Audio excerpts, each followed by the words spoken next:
शांति शांति शांति। ओम। मित्रों, आज हम ब्राह्मण किसे कहते हैं, ब्राह्मण शब्द का अर्थ क्या है, ब्राह्मण कहलाने का अधिकारी कौन है, इस पर विचार करेंगे। सर्वत्र आप देख रहे हैं जन्मना वर्ण व्यवस्था ही प्रयोग में लाया जाता है। जैसे अभी चुनावों में, सरकारी तंत्रों में सर्वत्र जो है जन्मना वर्ण व्यवस्था ही का ही प्रयोग होता है।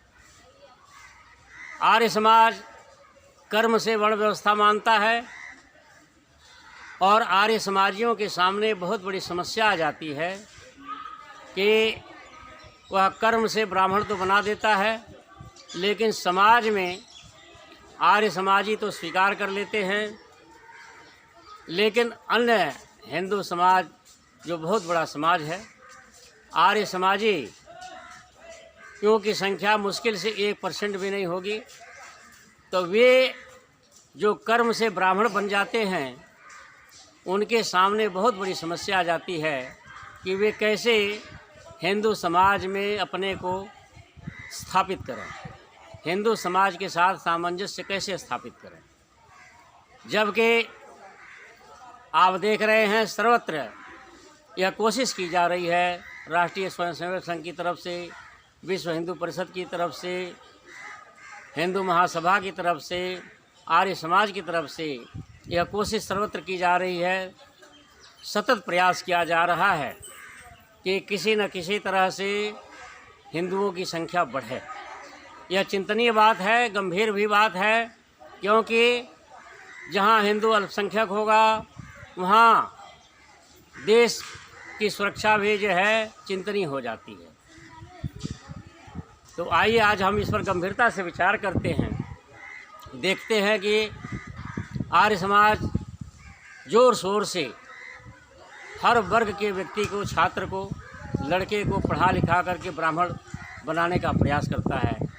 आर्य समाज की तरफ से सैकड़ों गुरुकुल चल रहे हैं, सैकड़ों संस्थाएं चल रही हैं और उन सभी संस्थाओं में बिना भेदभाव के, बिना जात पात पूछे छात्रों को शिक्षा दी जाती है, वेद आदि शास्त्र पढ़ाए जाते हैं और छात्र अपनी योग्यता के अनुसार, अपने मेहनत से, परिश्रम से, त्याग और तप से हर वर्ग के बच्चे ब्राह्मण बन जाते हैं और आर्य समाज में उनको स्वीकार भी किया जाता है। ऐसे जो कर्म से ब्राह्मण बनते हैं सर्वत्र उनकी पूजा होती है, सम्मान होता है, उनसे सभी संस्कार कराए जाते हैं और उनका बड़ा सम्मान किया जाता है। लेकिन वे लोग ही पूरे हिंदू समाज में जो बहुसंख्यक है वहाँ फिट नहीं बैठते हैं और उनको हेय दृष्टि से, शक की दृष्टि से देखा जाता है। एक झोला छाप तथाकथित ब्राह्मण, पढ़े लिखे विद्वान जो जन्मना ब्राह्मण नहीं है, उसकी जो है वो उपेक्षा करता है, अनादर करता है, हेय दृष्टि से देखता है, शंका की दृष्टि से देखता है, उसका उपहास उड़ाता है। जबकि पूरा हिंदू समाज और जितने भी हिंदू धर्म के ठेकेदार लोग हैं, प्रचारक हैं, पूरी ये कोशिश करते हैं कि हिंदुओं की संख्या बढ़े। लेकिन कैसे बढ़ेगा? आर्य समाज ने केवल हिंदू वर्ग के अंदर जो गैर ब्राह्मण हैं तथाकथित, उनके भी बच्चों को ब्राह्मण बना दिया और हिंदुओं से अतिरिक्त जो ईसाई, मुसलमान, सिख, यहूदी, पारसी आदि हैं, यदि उनका भी, उनमें से कोई छात्र आर्य समाज में आता है, उनके भी बच्चों को आर्य समाज ने ब्राह्मण बनाया। आर्य समाज ने इतना बड़ा कार्य किया, उल्टी गंगा बहा के दिखा दी कि जबकि पूरा हिंदू समाज ये मानता था कि कभी कोई व्यक्ति दूसरा गैर हिंदू नहीं बन सकता। हिंदुओं से लोग जाते तो हैं लेकिन हिंदू धर्म में कोई वापस नहीं आता है, ऐसी पूरे भारत में मान्यता थी। लेकिन आर्य समाज ने इसको असत्य सिद्ध करके दिखा दिया उल्टी गंगा बहा दी। तमाम जो है बहुत से ईसाई लोगों को हिंदू भी बनाया, ब्राह्मण भी बनाया, कई मुस्लिमों को हिंदू भी बनाया और ब्राह्मण भी बनाया। लेकिन हम देखते हैं कि वे जो गैर हिंदू हैं, अगर वे हिंदू धर्म को अपनाते हैं तो लेकिन हिंदू समाज उनको स्वीकार नहीं करता है। मान सम्मान तो करेंगे, लेकिन शादी विवाह आदि में बहुत बड़ी समस्या आ जाती है। और इसी कारण से कई ऐसे व्यक्ति हुए कि जो आर्य समाज अपनाने के बाद भी जब उनके बच्चों की शादी की समस्या आई तो कहीं पर शादी नहीं हुई और पुनः वापस चले गए। जैसे सुना जाता है कि एक जयप्रकाश बिहार के थे, जयप्रकाश नाम के मौलाना थे। पहले उन्होंने आर्य समाज को स्वीकार किया, फिर जब उनके बच्चे बड़े हुए तो शादी की समस्या आई और पुनः जो है वो हिंदू धर्म को छोड़ करके पुनः मुसलमान बन गए। इसी संबंध में एक प्रसिद्ध घटना है, एक बहुत प्रसिद्ध घटना है कि आर्य समाज के एक विद्वान, जाने माने विद्वान और एक मौलाना से शास्त्रार्थ हुआ। कुरान ईश्वरीय किताब है कि वेद ईश्वरीय किताब है, सच्चा धर्म क्या है, इस पर शास्त्रार्थ हो रहा था। बड़ा लंबा शास्त्रार्थ हुआ, हजारों लाखों की संख्या में जनता उपस्थित थी। अंत में मौलाना साहब हार गए।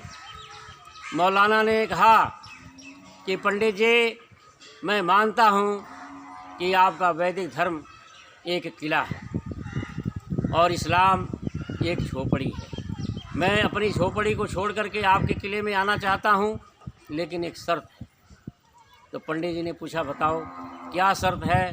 तो उसने कहा कि मेरी बेटी जवान हो चुकी है, मैं चाहता हूँ कि मेरी बेटी की शादी हो जाए ताकि मैं निश्चिंत हो जाऊँ, मुझे ये पश्चाताप न रहे, मुझे ये मलाल न रहे मेरी बेटी की शादी होगी कि नहीं होगी, और मैं जो है वैदिक धर्मी बन करके अपनी बेटी की शादी करूँगा, वैदिक रीति रिवाज से अपने बेटी का कन्यादान करूँगा।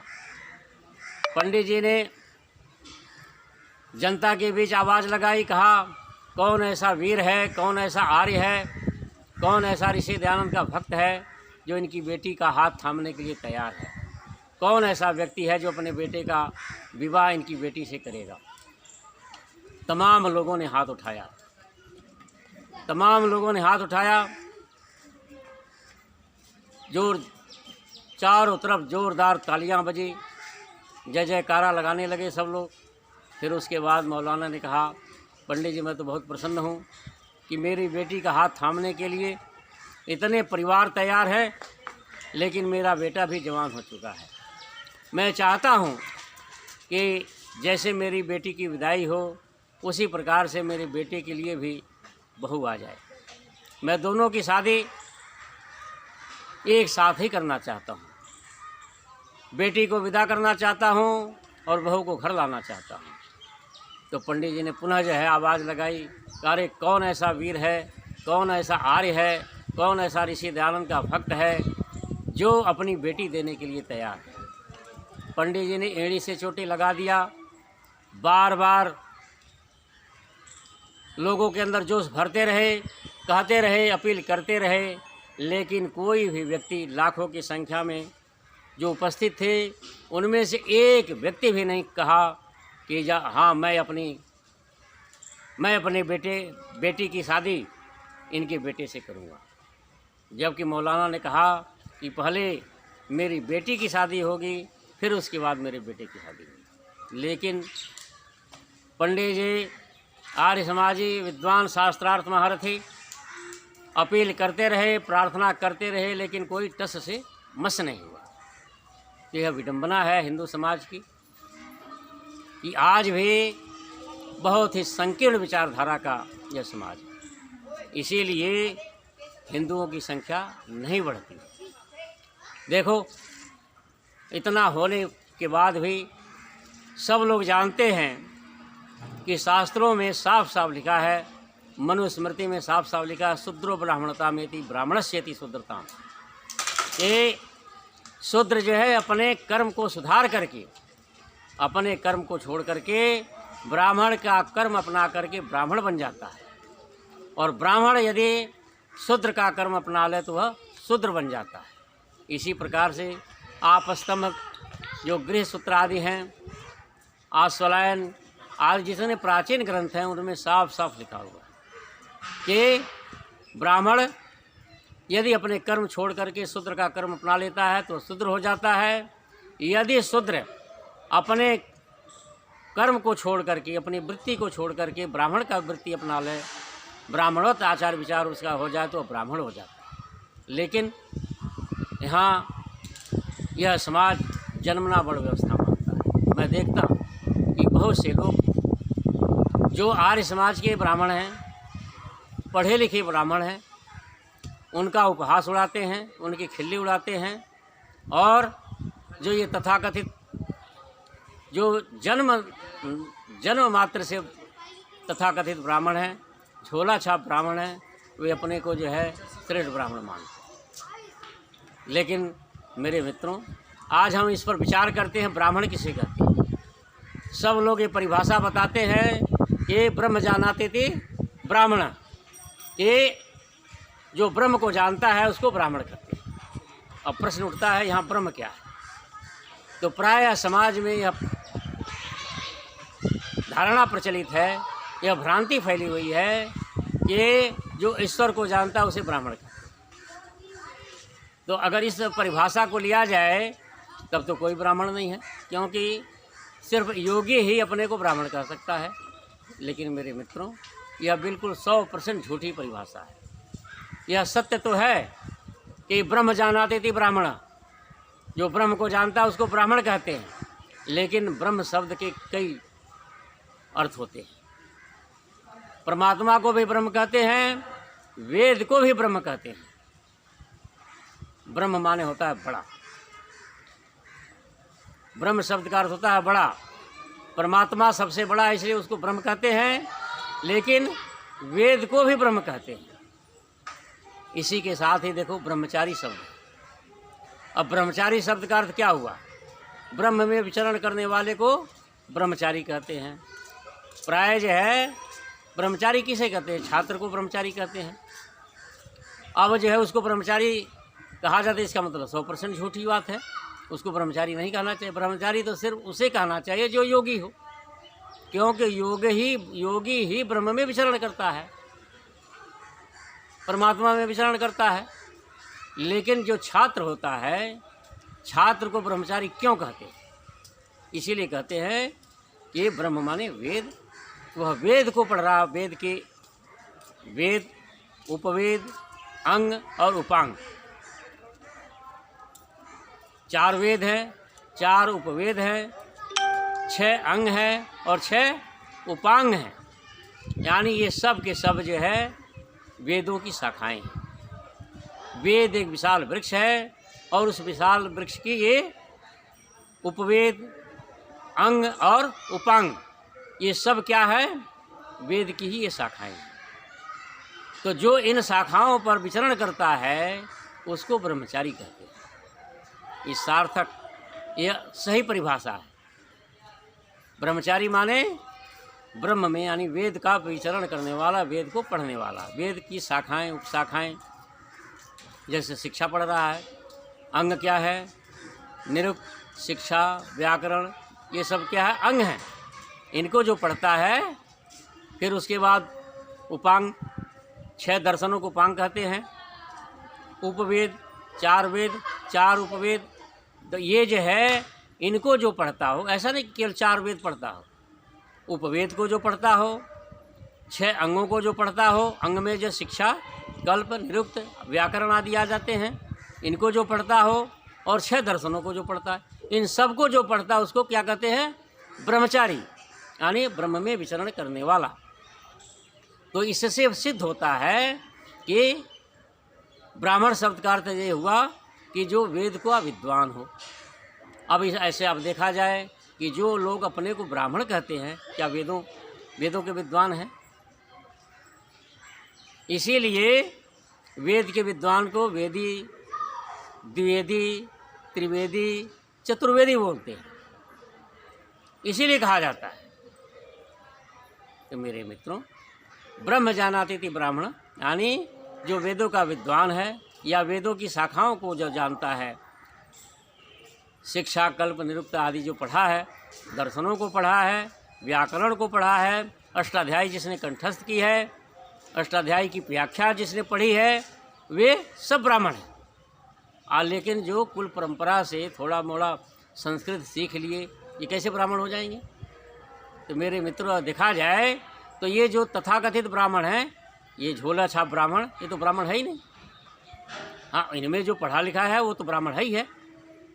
और देखो, ब्राह्मण का कार्य क्या है? देखो, महाभाष्य, संस्कृत व्याकरण का सबसे बड़ा ग्रंथ क्या है? महाभाष्य। लिखा है, साफ साफ लिखा है, अध्यापनम ब्राह्मण से मुख्य वृत्ति।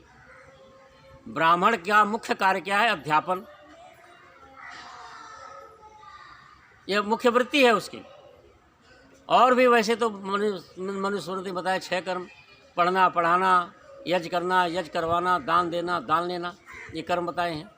लेकिन यह है, महाभाष्य में साफ साफ लिखा है, पढ़ना, पढ़ाना ब्राह्मण का मुख्य कर्तव्य है।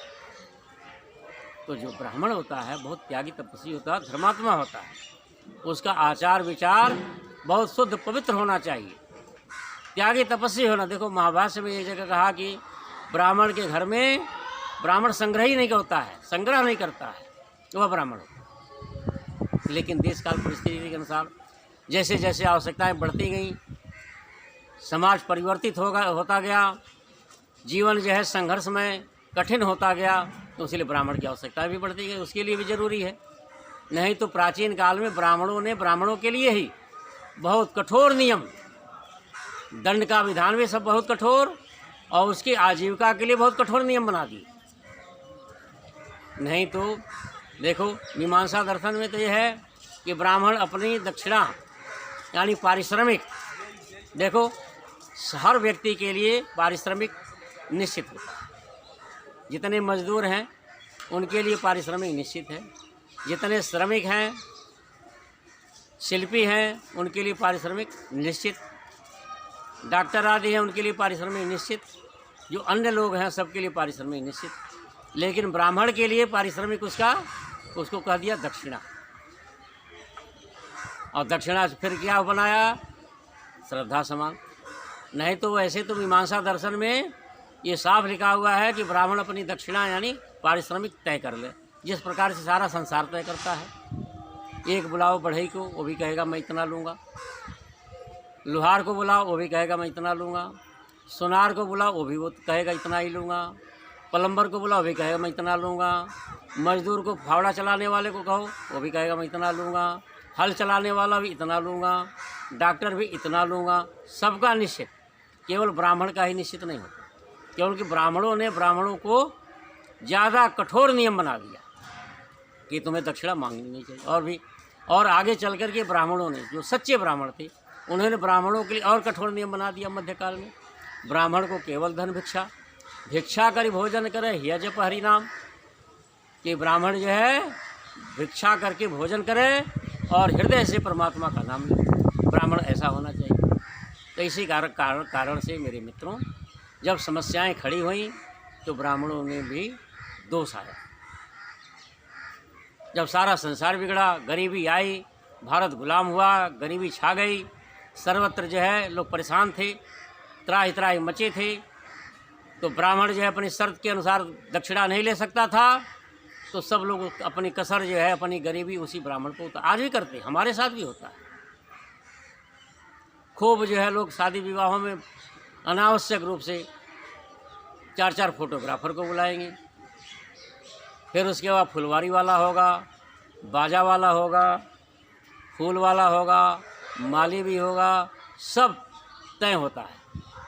लेकिन जो मुख्य क्रिया विवाह में होती है, जो विवाह संस्कार पंडित जी कराते हैं, सब वहीं कहेंगे जो है पंडित जी थोड़े में निपटाओ, आधा घंटा में निपटाओ, ऐसे करो वैसे करो, और दक्षिणा के समय भी उसी की जो है, तब वहाँ गरीब बन जाएंगे। आज भी होता है। 4-4 फोटोग्राफर बुलाए, शर्तों के अनुसार उसको दिया, माली को बस शर्तों के अनुसार दिया, पटाखे वाले को शर्तों के अनुसार दिया, सबको शर्तों के अनुसार दिया, लेकिन पंडित जी को जो शर्त नहीं। क्या पंडित जी हम तो गरीब हैं, थोड़े में निपटा लो, तो सारी कसर जो है पंडित पर ही उतारते, इसीलिए पंडितों में भी गिरावट आ गई। तो मेरे मित्रों, यदि हमें हिंदू समाज को आगे बढ़ाना है, हिंदुओं की संख्या देश में कैसे बढ़े, तो इस पर हमें गंभीरता से विचार करना चाहिए।